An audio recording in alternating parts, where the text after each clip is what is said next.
ती पाक अशी उदास झाली होती. कपाळाचं कुंकू पुसल्यामुळं मन निराश झालेलं होतं. हातावर, कमरावर, चेहऱ्यावर सुरकुत्या पडल्या होत्या.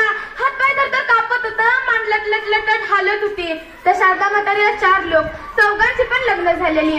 नातवांना मांडीवरून खेळवावं, चांगल्या 4 गोष्टी सांगाव्या, आपलं म्हातारपण सुखात घालावं अशी म्हातारीची मनापासून इच्छा होती. पण लगेच झाल्याबरोबर सुनाने म्हातारीपासून घर आणि लोक दोन्ही पण ताब्यात घेतलं होतं. म्हातारीचे सारे स्वप्न खाटूक मोडल्यागत मोडली होती. तेव्हापासून म्हातारी काळजावर दगड ठेवून आपल्या नवऱ्यासोबत तेच ढकलत होती.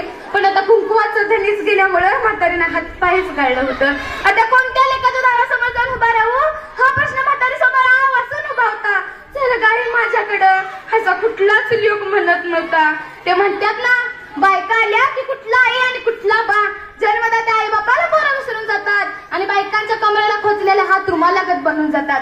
तसं काय या शारदा म्हातारी बरोबर झाली होती. म्हातारीच्या रानात झुरट चालली होती. अशीच ती बघत बसली होती तर शेजारचा पांडवा आला म्हणाला, म्हातारे काय झालं का म्हातारे? म्हातारी आपल्या पदरानं ओलं डोळं बसत म्हणाली, काय रे पांडवा, काय म्हणतो यास? पांडवा म्हणाला, म्हातारे काय झालं म्हणजे काय चालतीस? अगं आयुष्यात आल्यावर दुःख विसरायचं असतं या. आप्पा गेला, बरं झालं बा त्याचं. अगं सोनं झालं त्याचं सोनं. तेव्हा त्याची कसली बी आहे ती कुणापती नाही केली. अगं म्हातारण उभ्या आयुष्यात कुणाच्या वाळक्या पाल्या सुद्धा पाय नाही दिला. त्याचं सोनं झालं, अगं त्याचं सोनं झालं.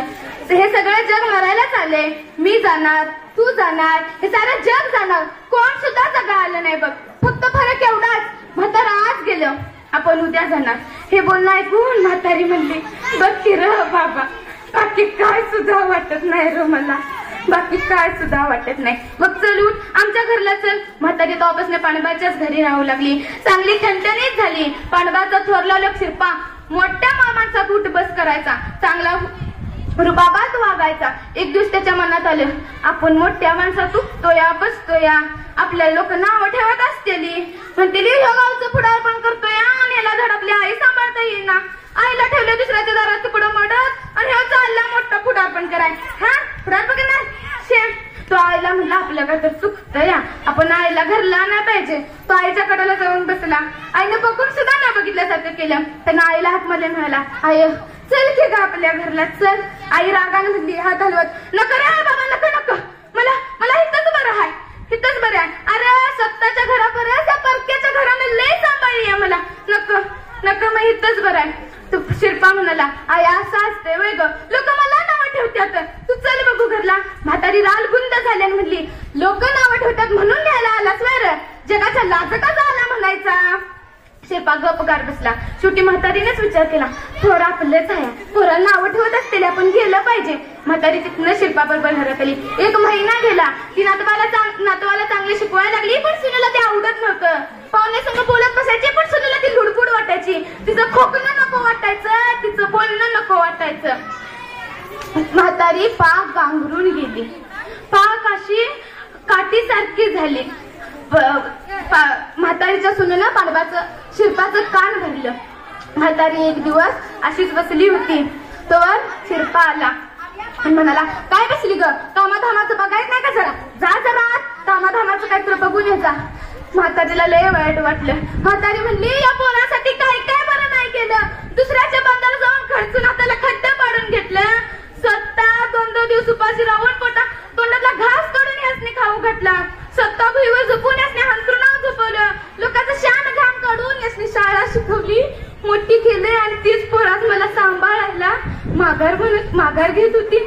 देवा असल्या नरका परत मला घेर तुझ्याकडे, देवा मला घेर तुझ्याकडे. एक दिवस म्हातारी झोपली होती. शिरपा रागाने होता. तू कुठेतरी बाहेर जात होता.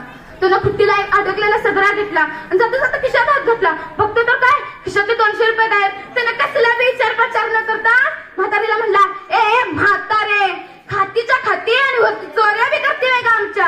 म्हातारीच्या काळजाला चरकन चटका बसला. म्हातारी डोकं आपटून घ्यायला लागली आणि म्हणली, अरे नाही रे बाबा नाही, मी नाही घेतलं र तुझं पैसे, कशाला घेऊ मी, अरे करू तरी काय तुझ्या पैशाचं, त्या म्या करू तरी काय.